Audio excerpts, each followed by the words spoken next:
Fuck! That's brings up a lot of emotion watching that. It's hard to watch. It's hard to watch. Like, it's a very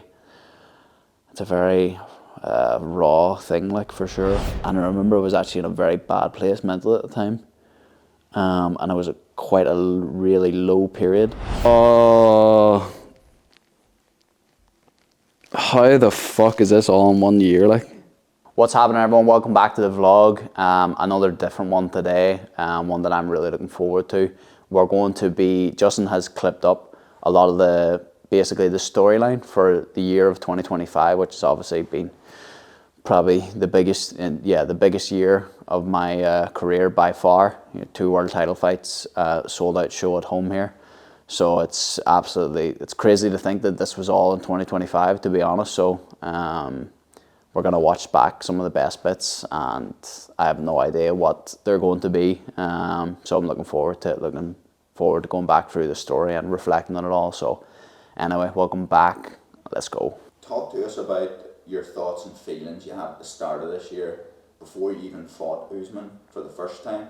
So when you found out, just about this year has been, it's been crazy to think about, to be honest. I was, it kind of, the AJ McKee fight was October last year, and after that happened I knew that I'd be fighting in January for the world title, so I basically went straight back into camp again. So I began camp here in Belfast. I went to America all over the Christmas period, so I'd done all Christmas, just the whole time in camp over there, which was great. It was great preparation for whatever it was. I think maybe I'd done a month there. That was a great start to the camp, and then I got home to Belfast, trained for a short period of time, and then myself and my team went out to Dubai then at the beginning of January. The fight was 25th of January, is that correct? Yeah. So like the year started off heavy, full camp, sacrificed my Christmas, done all that. Just in the thick of it, preparing for the biggest opportunity of my life. So yeah, and then January came, I got into the Usman fight. Let's get it.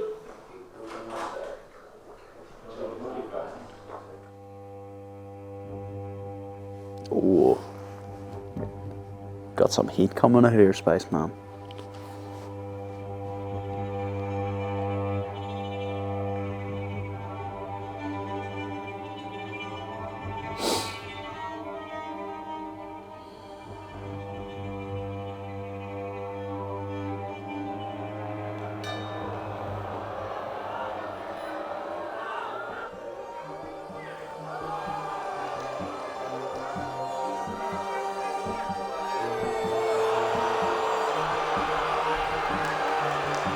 Sick exchange.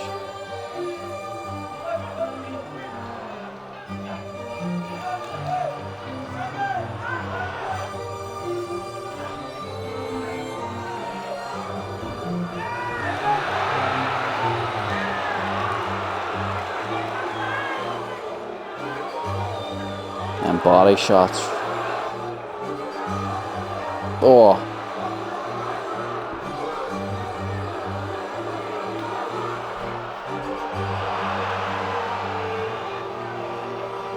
Body shots again.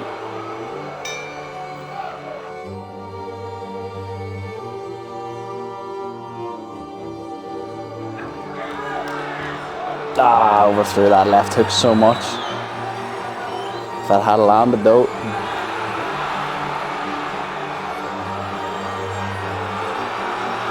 Fuck me. Yeah, you almost forget how good of a fight that was, like just watching. It was just such a good fucking fight.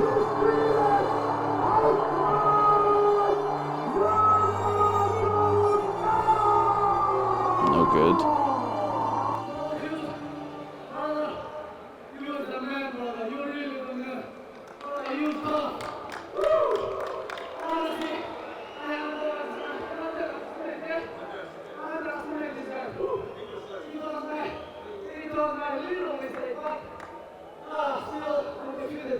Undisputed Bellator lightweight champion, Usman McGregor. Thank you so much.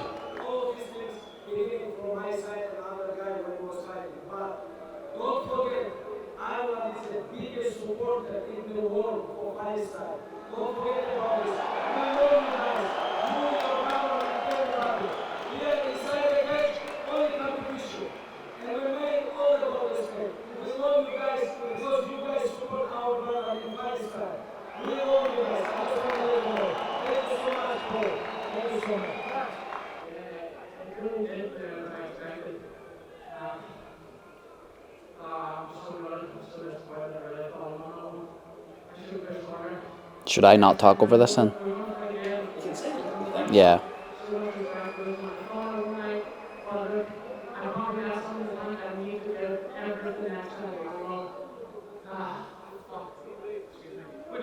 Excuse me.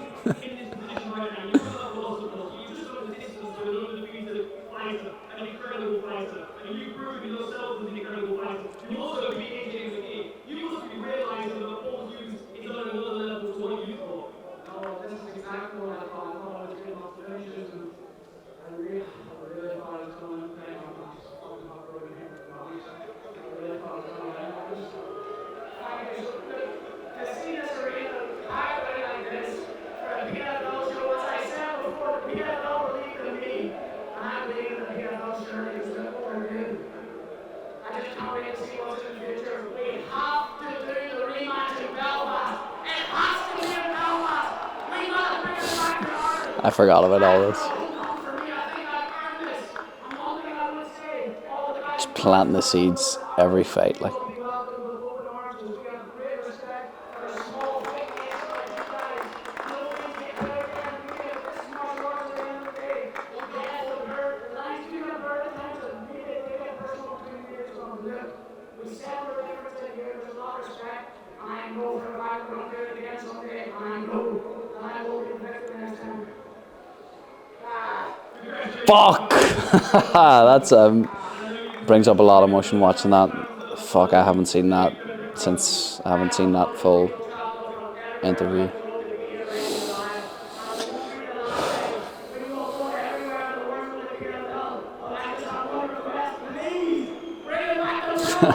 That's crazy. I had no idea that would ever happen. Like, I just planted the seed from. Fuck.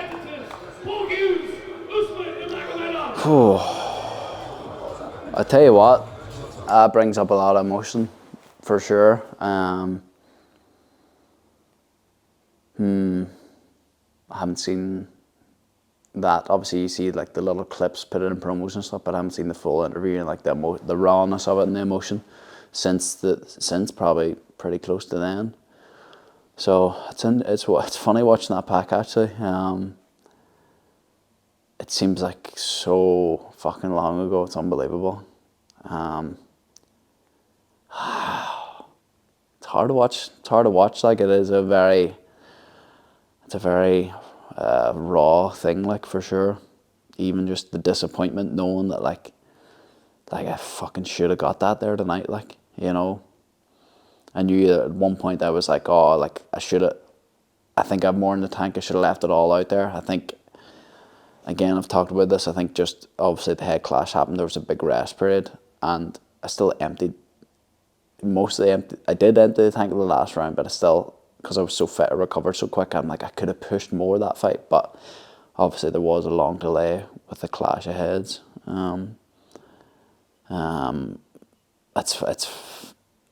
It's very surreal actually watching that. It's very surreal that was this year, and that. Like, just the storyline that's begun, you know, even the seeds being planted there about bringing it to Belfast. Like, you heard me in my first fight in PFL, which was in Dublin, saying like, if you thought it was good here, wait till we brought it to Belfast, you'd see a whole nother level.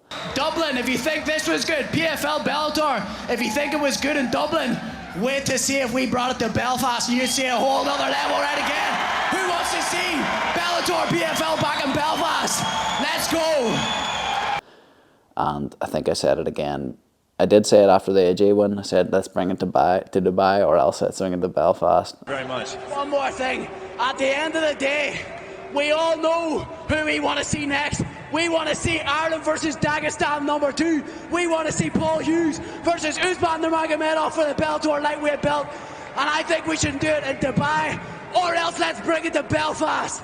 Let's go! And then again, like I always just had to just keep putting it out in there in the universe. Like I just had to keep jabbing away and keep working for that, because like as people have heard me talk about many times, like that was always number one for me, was to bring it to bring worldwide MMA to the SSC arena, to sell it out and fight at home. Like has literally always been my dream. Like it's mad to like watch that back when I had just like hadn't seen that in so long, and just brings me back to then. And the amount that happened after that, it's fucking, nobody gave me a shot like, or even close to a shot like, at all. Mad, bro. Oof. What do you think that fight, proved to yourself or taught you, after that fight? I think it was obviously just reaffirmed that I am at that level, but you hear it in the interview after, I was like, I believed I was going to win there tonight. I should have won. I believed I could get him out of there. So it just reaffirmed, like, again, that I'm there. Again, the same thing, the fight before that, to bring it up again, the McKee fight, that was the one that everybody had completely counted me out of. Probably more than the Usman one, to a degree, because it was just such a jump in level that I had been competing at. Like, I was completely being written off again. So it was like 2 back-to-back fights where like nobody was giving me any chance. But I proved that that's the level that I'm at, and I knew I was at that level. Like I just knew it. And like, you even heard me, it's funny, I was going through old stuff the other day. I was reflecting on just the year and the last 18 months in general since I went over to PFL. And like, I seen that clip, you can maybe put it in here, of like after my last Cage Warriors fight, saying like I'm the best in the world. I'm the best in the world. And I just know for a fact that so many people were looking at that at the time and going like, what the fuck is this guy on about? Like, he's just beat, fair enough, like the guy fought 50 fight veteran, like he was a tough dude, but he wasn't elite level. Why is this kid saying he's the best in the world? He hasn't fought anybody that's the best in the world, so how can he say that? The belief was always there. I knew it. I knew my skill level. I knew what I give, and I know what I can do. And like, I just believed it, and it brought me there. Like, and that's the key to all this, and that's why I've done what I've done in my career, even the Cage Warriors days, to come in and win that belt at 24 years old after a full 2-year injury layoff. Like why should I be doing things like that? I shouldn't be, really. But it's just that fucking belief and that work that I done. It's just shot me to these heights of my career, like, and that's the same belief and drive that will take me to where I'm gonna be next, like, and that's the only way you can do it in this game. Like, it's the only way you can do it, because it's too fucking hard not to. Like, you just have to be absolutely just indestructible mentally, like, really. Yeah, that's the key to this game, like. I'm not like this other guy. I'm my own man. I'm not like this other guy. I'm my own man. Then what's funny about this fight is, or just the whole thing, is something I almost forgot about when I think about this fight. It doesn't come to mind. I just think about obviously how the fight went down, but then just days after this fight, then you have a public fucking falling out and beef with like your former hero in Conor McGregor, which is like just a crazy thought altogether. Which then became a huge narrative of this storyline, of that fight, and of this, not of this year, I would say more so that was just a blip in the year. But that's obviously a part of the story anyway of this year, which is like, it's kind of hard thing or a funny thing to think about now, considering it was just feels like such a long time ago and so much has happened and changed since then. But that was obviously an interesting thing to happen, which initially I thought was quite negative, because like you obviously don't want to be like publicly beefing with like someone who was your hero, and someone who I still like, and I'll always say it, consider the greatest to ever do it in the sport, regardless of personal things going down. Yeah, that's a part of the story as well. I'm sure you'll put in the clip of the I'm not like the other guy, which again like was just taken out of context really. There was more to that clip. Just one part of it got put out. I can obviously see like how that would annoy him. Like I totally get what that is, but that was not the intention. But it's also the truth. You know, I'm my own person. I've always said that in interviews whenever I was compared or asked about these sorts or this line of question, and it's always like I'm my own man and I'm gonna do my own thing, you know, and create my own story. You know, I'm not like off the back of anybody else's story. Like that's not what is it I was ever trying to do. I was just paying respect and homage to one of the greatest to ever do it. But like I'm just my own person. I'm doing my own thing. I'm creating my own story. And yeah, the rest of the year was more to the story. So obviously in that fight, you called for Belfast, and then fast forward a couple of months, it happened. But before we talk about that fight, can you remember the day that you got the announcement in Belfast? What was that like, and why did it mean so much to you?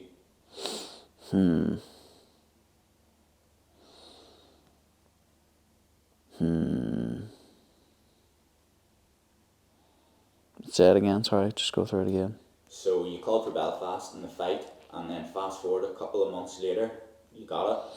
So before we actually talk about the fight, can you remember the day you got the announcement? What was that like, and why did it mean so much?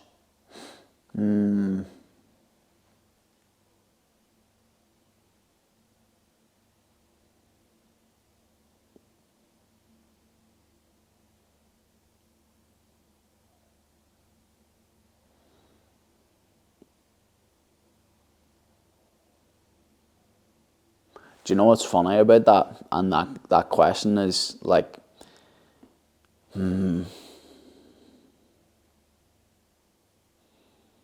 be truthful, like I can't remember exactly the day it was like I was told that it was proposed, but one thing I do remember, and this is quite a personal thing, like that's why I kind of was thinking like, you know, did I share this? But like, why not? It's the fucking truth. Like, I remember the week that it was announced and doing certain things, doing obligations, going down to the SSE and doing things. And I remember I was actually in a very bad place mentally at the time. And it was quite a really low period for a period of time. And, you know, certain things led to that, and like certainly addressed them. And thankfully came out the other side of it. But it's funny that you say that, because when it actually got announced, I was in quite a bad place, and then things being announced actually heightened it, because it was like I've just created and manifested my fucking dream to happen, and it's sitting right in front of me, and I can't even enjoy it. So like that, it's quite a personal thing. I'll not get into too much of it, but it's also, I guess, the truth and the reality. So I think it's important to just like to be truthful. I always am. Like, I'm not trying to portray a certain image or anything. I'm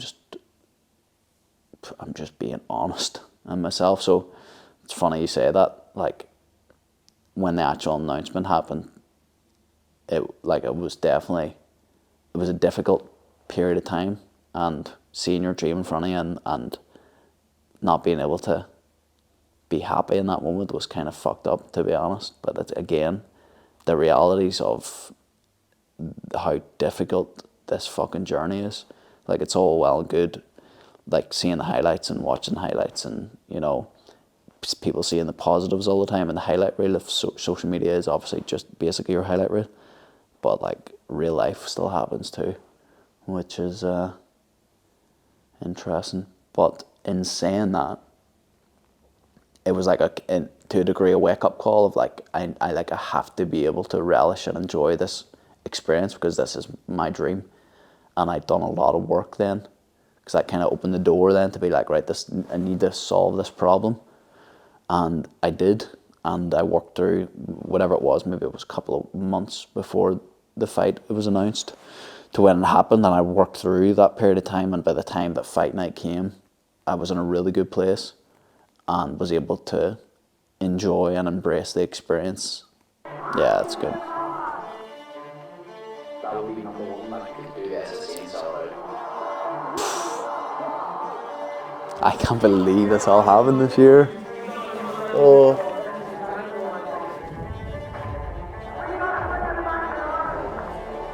I want to do this so badly.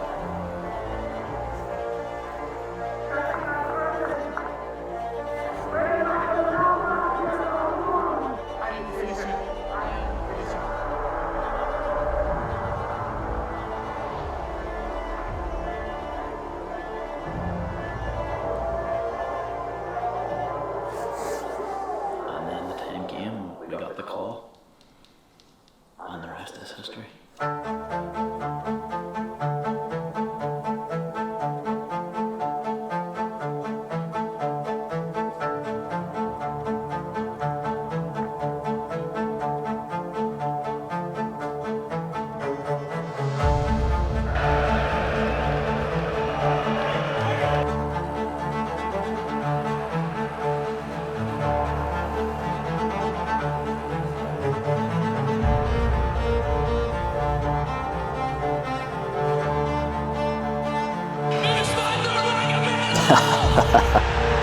What a call out.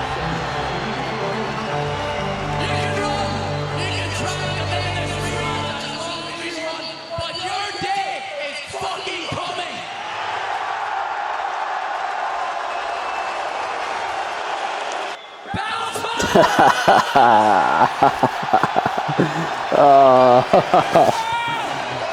I just want to say one more thing. Look, we've been through a lot as a country. We're on our way back. I feel like it is a new day right up here. So if you'll let me, I just want to leave a few inspirational words from a woman we all love around the block. Around the block. We're gonna get black today!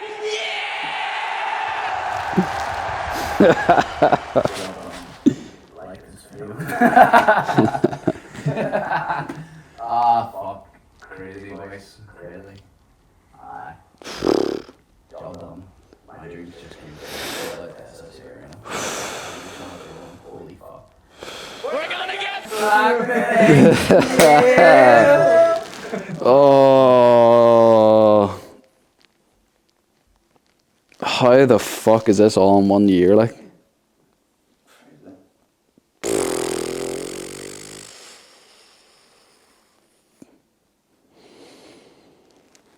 Oh, fucking hell.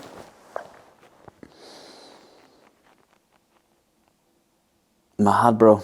Mad, like, this is, like, just, like, obviously watching everything just brings you back to the moments and takes you there again. Just that, like, the fact that this is all just in 1 year is crazy. Like, it's fucking, it's crazy, crazy, crazy shit, like. Even again, like the McKee fight, that was all in 1 year, like, and that was October to October. Oh, mad. How are we gonna get through the rest of this video, bro? We're gonna be here all day. Nah, there's I have to go to the dentist. not crazy, man. Well, continue. We have to continue after. Like, I need to go. Yeah. Anyway, we'll continue this vlog after I come back from the dentist and gather myself for a second. Fuck, bro, like, fucking hell. We got the call, and the rest is history.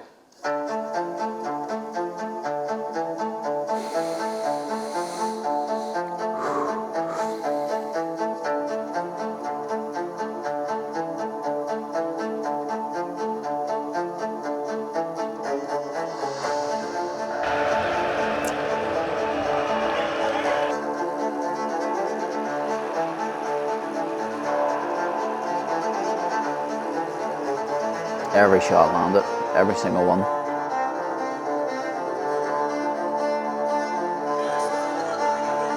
I feel like even you put in the call out and how like important that was to the storyline too, and again every move's calculated. Like people maybe are starting to pick up that in my career, but even since Cage Warriors days, day one, like every single move, every call out, all calculated. Bro, like that crowd that night was. It didn't get the credit it deserved. That crowd that night. The amount of people came up to me and said that was the craziest atmosphere they've ever seen in the SSE. The amount of people outside of here that said that was the best night that they've ever had in terms of combat sports is crazy. Like I've never been to a boxing event or anything where there's like 7,000 people in unison, like all fucking going crazy. Like, oh, I can't believe this. Oh.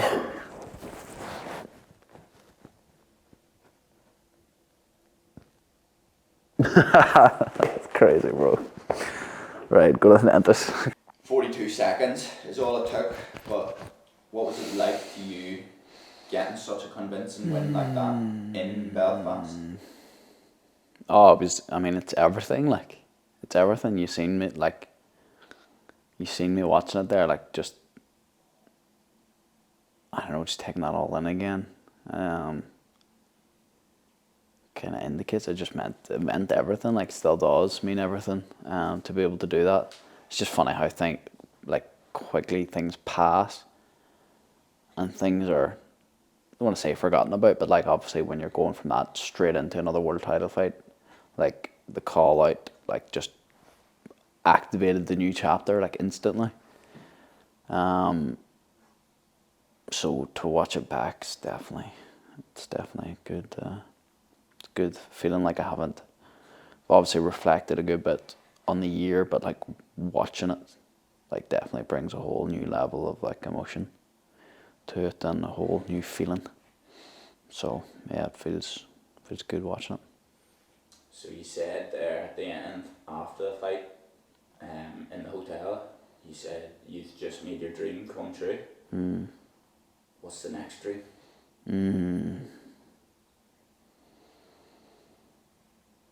The next dream, get that world title. It's my, like, I have to do it, like, it's my destiny to do that. To be undisputed number 155er in the world, like, that's the mission now. That is the new mission. The last chapter ended. What a 18 months that was. It won't be that long until I'm fighting again. It should be about April. So like that's the beginning of this next chapter, and that next chapter is becoming undeniably number one. Like all organizations, undisputed, I am the best 155er in the world. In the next 2 years, that's what I will do. And we seen there after that fight, you called for Usman in the cage. Had like a huge moment this year. That probably got the wheels turning for the rematch. And then fast forward a couple of months again, and you got the Usman announcement. Did you know you were going to get it after the Belfast fight, or did you not think you were going to get it? And how did you feel when you actually heard that the rematch? Yeah. Yeah, I mean, it's there's a lot of storyline even there. You know, it doesn't just go, oh, okay, the call out happened and the fight was secured. Then there was so much more to the story than that. Essentially, and like I made no secret of this, essentially he was initially refusing to fight me. That is what was going down. For rematch? Yes. Not. He have to won like couple, 3, 4 like fight. Because he obviously felt that I didn't deserve a rematch, which everybody is well aware of, and he made very clear.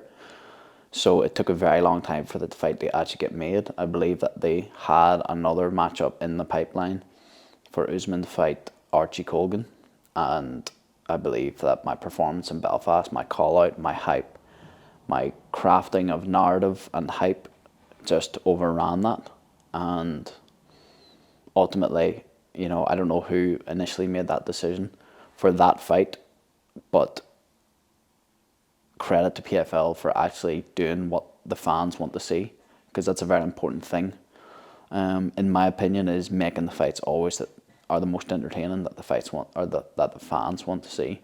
And I think I done enough with my performance and everything that I bring to the table, and all of everything that I've delivered in my short time in the company, to deserve what I feel like I really deserved anyway, which was that rematch. And you know, it took some time. We finally got there, and then the story continued. Recent interview, Paul Hughes claimed that you didn't want to fight him, and PFL in fact forced you to take this fight. Tell us what actually happened.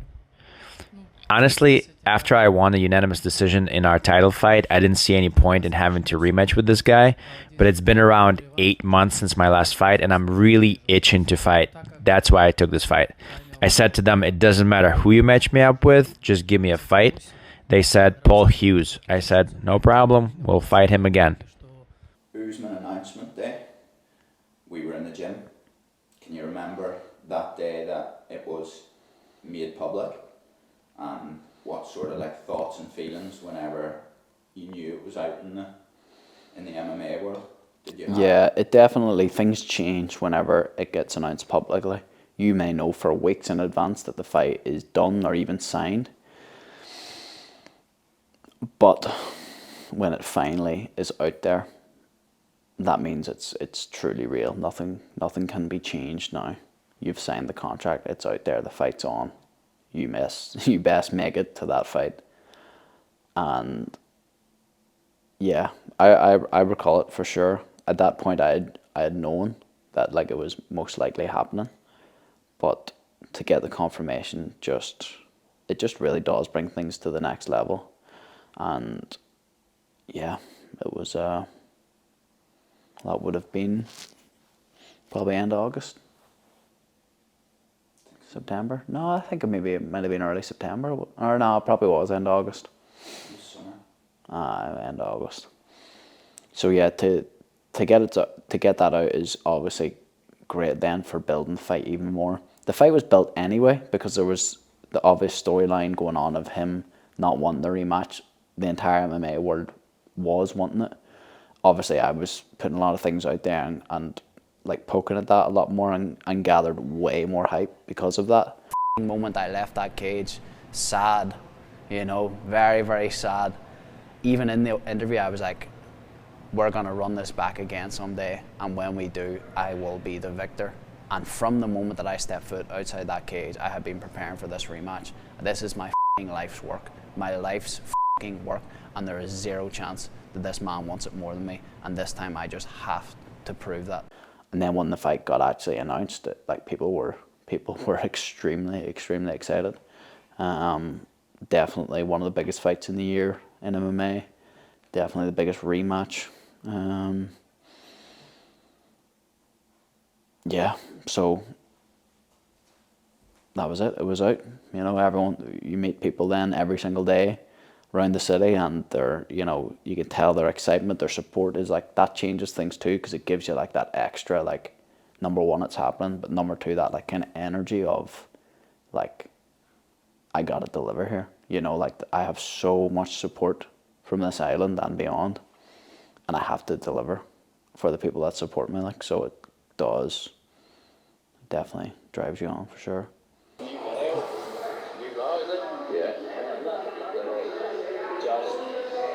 My phone to the official announcement.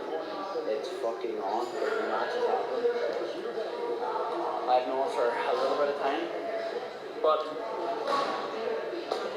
now we're finally out there. It's different. Like, fucking, it's different. It's fucking cool.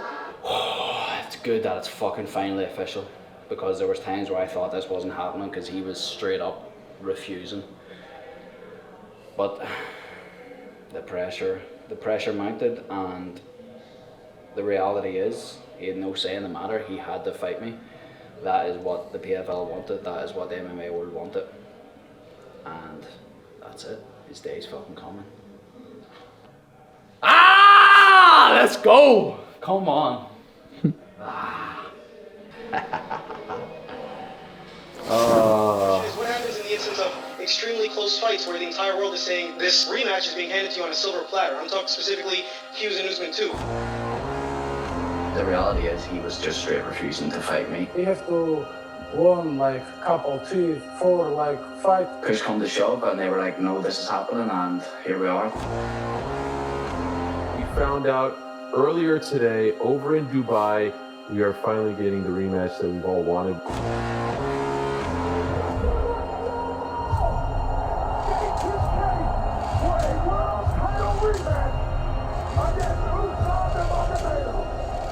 I'm going to be the champion, and I'll be calling the shots around here after that.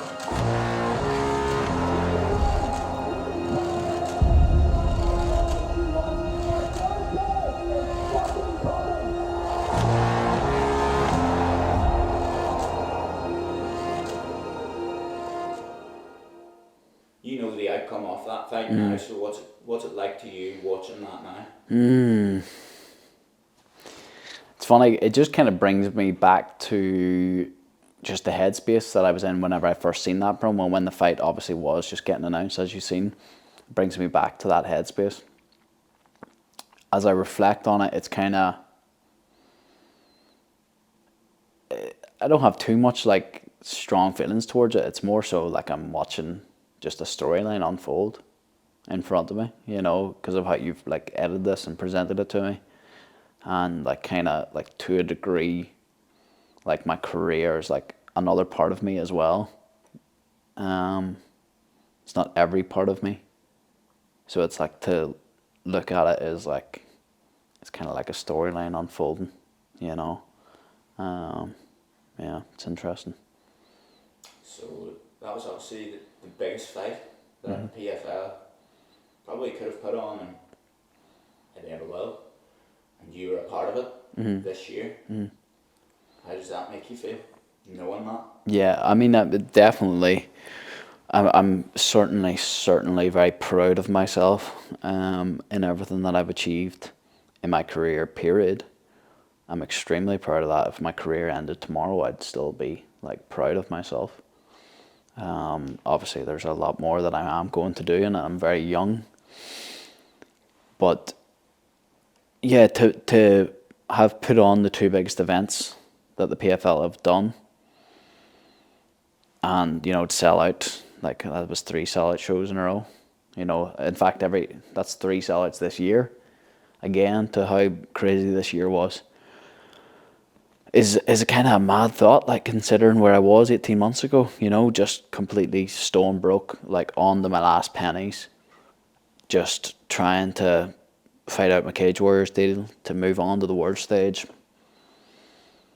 And just that whole, to go from that just such a short period of time ago to this year, like selling out 3 arenas, putting on the biggest fights the organisation have ever put on, creating the most hype and the most eyeballs in any fight that the organisation has done. Definitely. It's still quite surreal, to be honest, just because of the time scale and the time frame that this all happened in. But again, also not unsurprising. Not unsurprising, because as I talked about earlier, you heard me in that last Cage Warriors fight. I'm the best in the world. I'm the best in the world. I always believed that this was my destiny to do these things, and if I didn't believe that, I wouldn't be sitting here. And that's the vital ingredient to all of this, is that core belief. So young fighters watching, like, it starts and ends at self-belief. It starts and ends at self-belief. It's that simple. So yeah, I feel definitely good reflecting on it all, for sure. Fight's announced, you go to Dubai, you're training in Dubai, you obviously do some of your camp here as well, but you've mentioned publicly that this camp was tough, if not your toughest. You don't have to say why, but what's it like having a camp like that on a build up to probably, as you've just said, your biggest fight ever. Look, this is just a crazy game. It is a fucking crazy game, and it is like maybe the hardest sport in the world. I know I'm obviously very biased saying that, but the demands of this sport in every facet of your life is, I just can't see I just can't see what comes close to it, if I'm being truthful. Boxing maybe, but even like boxing is just nowhere near the volume and load of training that you must do, in my opinion anyway. So like I've went through like fucking obviously crazy training camps and crazy scenarios and crazy things before. I've always overcome them. So like when I reflect on it, I just think, well, that's the game, you know? That's the game. There's always things thrown in your way. There's always obstacles in your path. That's just why this game is so difficult. And yeah, that's how I reflect on it. I'm just like, yeah, and what? I still got in the cage, still fought, still like done a great job. Like a lot of people thought I won. I thought it was 50-50.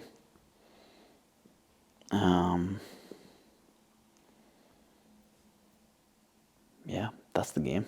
That's the game, and that's why we love it.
That knee.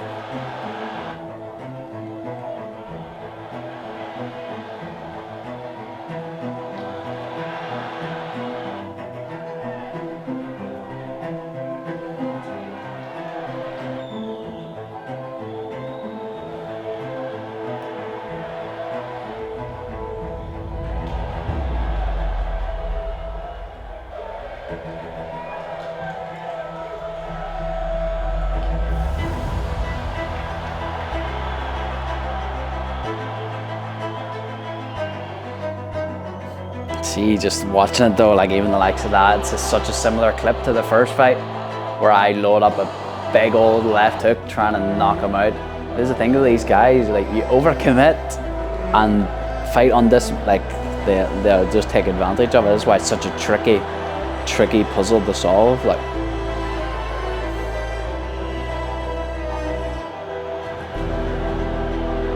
what round was that, do you remember? No? You're telling me that doesn't, you know, you're telling me that's not a fucking drop, like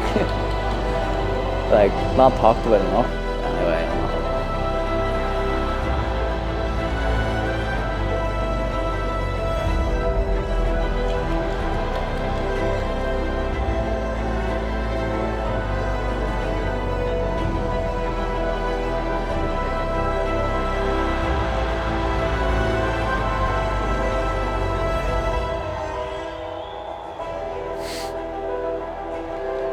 Is that the last round? That is.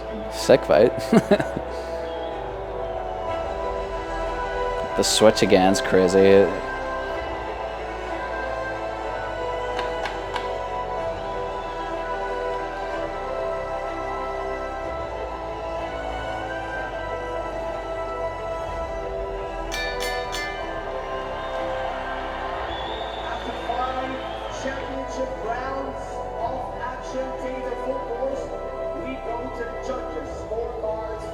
Doesn't make me sick hearing this first scorecard. Like. Official decision, ladies and gentlemen.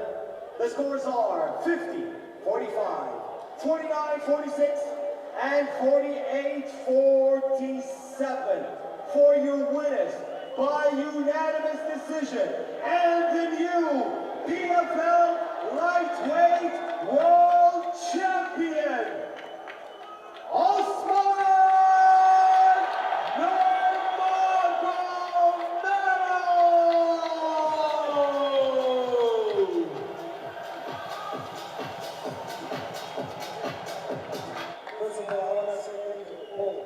because of this guy, we pushed him so hard in the last 8 rounds. You guys remember it was January here. It was not easy fight, but today we show we improve. How much we improve.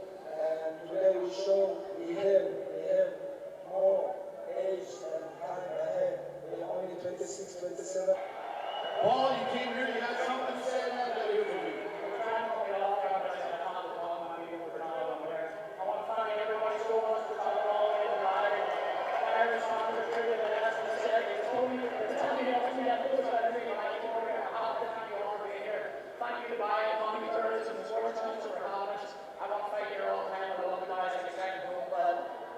Thank you so much, everyone, for coming to support me.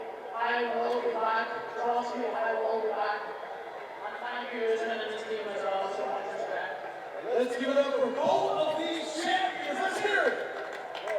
Back to you, Sean.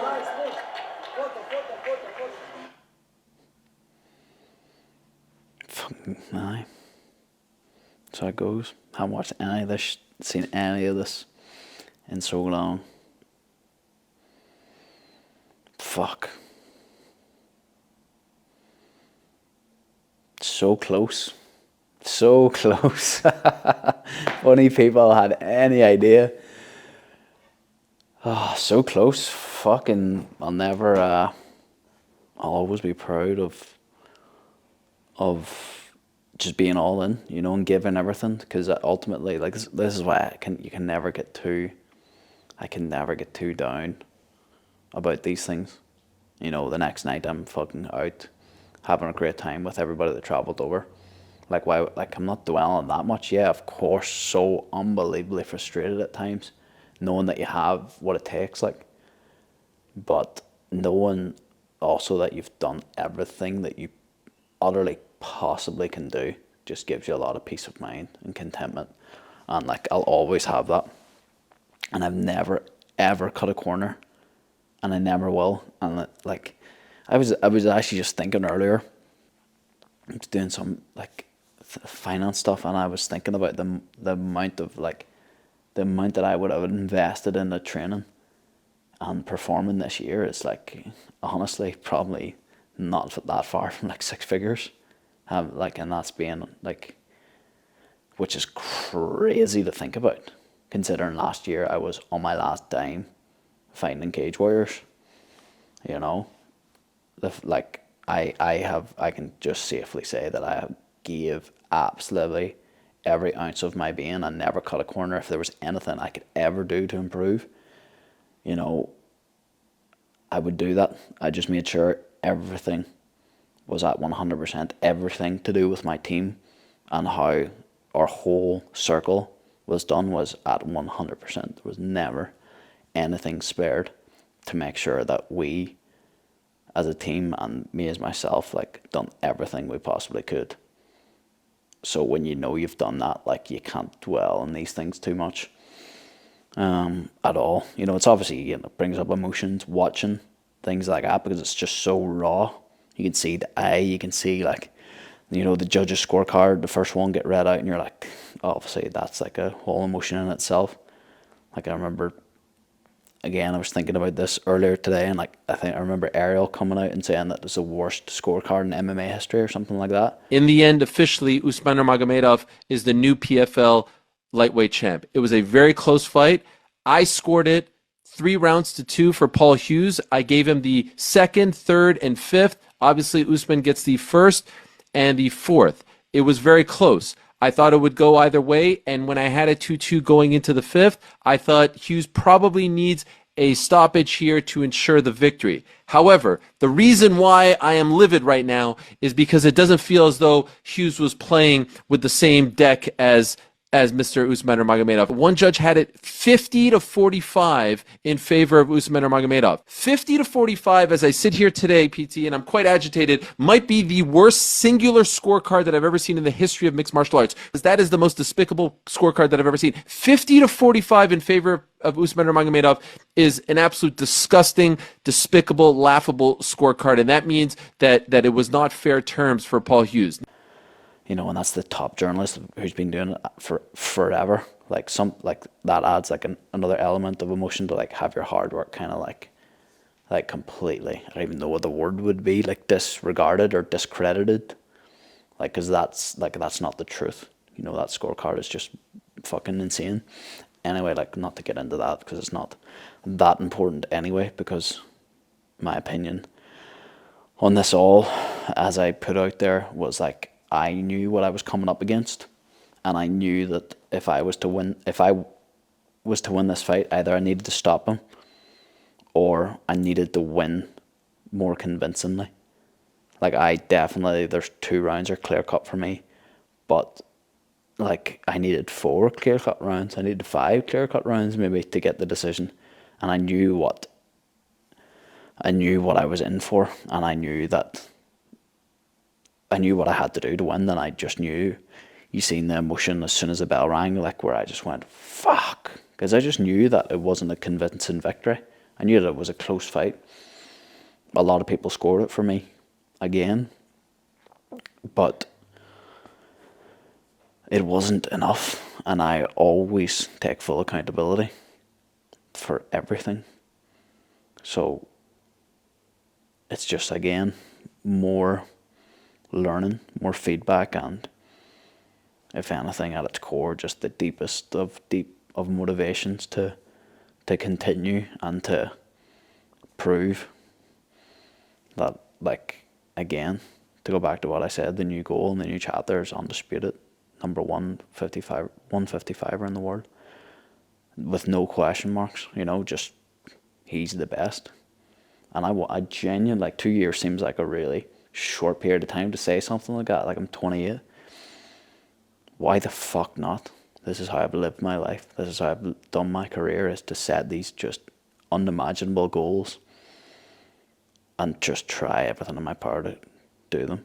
Because, like, why should I? Like, why should I be going and doing that? Why should I be going fighting these undefeated friggin' Nurmagomedovs in home territory, selling out arenas? Like, I'm just a wee lad from fucking Lavi, like, you know, that just grew up playing Gaelic, just normal fucking upbringing from the country. Like, why should I be doing any of this? Like,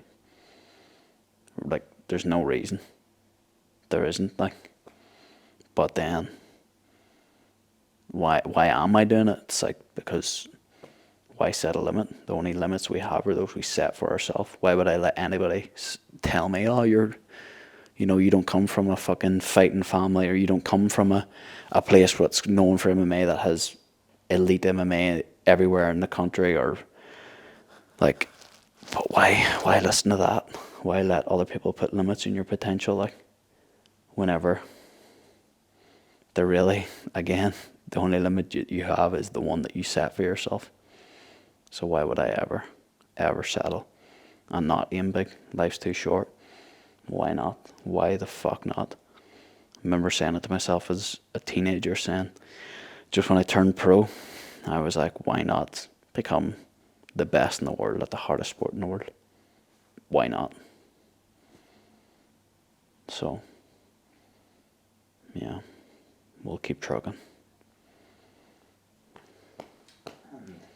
How proud of yourself are you in that, in such a short period of time, to have made such a splash in the MMA world? Yeah, look, I mean, extremely proud of myself. Just because I just know it's just so hard, like, to just put it simply, like I said this earlier, but like, I just know what I have had to sacrifice to get to this level. as I talked about, like why should I be here? Like I really should, like why should I be here? I've just had to give absolutely everything, and I just had to give everything and become the person that I needed to become, the athlete I needed to become to get here. So I'm extremely proud of myself, extremely proud of myself. Yeah, I am for sure, and yeah, just grateful. Like I truly am just extremely grateful for everything that I've now built. Of course, all the years of building, but to now have something to show for it. But not only that, to like just have built like such an unbelievable unit around me, in my team and in my circle. Like, and just the bonds that I have, like that's like my greatest asset. You know, is my team and my circle. It truly is my greatest asset, and I love that these experiences have heightened that and deepened that for all of us because of what we go through in these training camps together and what we all sacrifice for like me to reach my potential, you know, because it's not just me sacrificing everything. My team have to sacrifice so much. You know, we be away for camps for months. Like there's Ryan, who is a great example. Ryan was the first person to come out with me to Dubai, and he was the last person to leave as well. And that's, you know, 2 full months away from family, like a young family, and a gym to run, and a whole other priorities, such as life. You know, like the sacrifices that's just an example. Obviously, all of my team, Pat, Chando, Adam, Donard, like everyone makes the sacrifices too. So I'm just extremely grateful for all of it.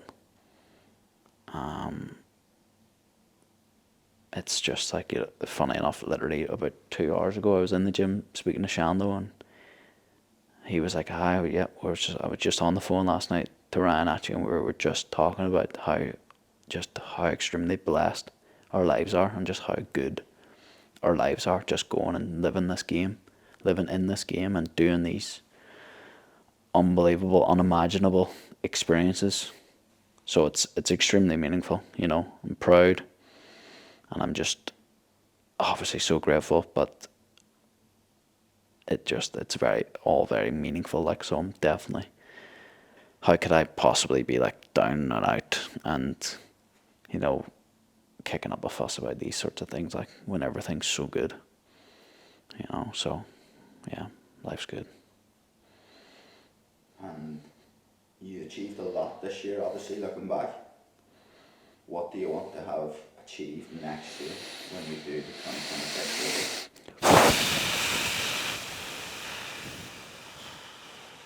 Fuck, that's a loaded question. That's a big question. Next year, I want to keep the streak going. I want 2 to 3 more sellout shows. I want the most entertaining fights I can put it on. I want more knockouts. I want to just keep building on this hype, you know, because I've went from here to here, and I want to go to fucking here. So, by the sounds of it, I could be making my US debut next year, which is a big thing for me, because as you know, you grow up in this game. You like to do it in the US and to conquer the US is like the next stepping stone. You know, I'd never expected that I would be fighting and making such a big name for myself in the Middle East. Like, I would never have thought that coming up as a young fighter, and I've now done that, and I'm like, I've got a really, really good following out in the Middle East, which is like something I would never have imagined. It's something I'm also very grateful for. Like spending so much time in Dubai, which, as I said, maybe in there, like it does feel like a second home at this point. Definitely spend more time there. Yeah, US debut, make a splash. Where that will be, we'll see. Who that will be against, we'll also see. I've heard things here and there, very exciting things, extremely exciting things. So that will be the first half of the year, I would assume, and then second half of the year, I think I'm going to be shouting come to Belfast a whole lot more in everything that I'm doing. If I could do another year or another show in Belfast.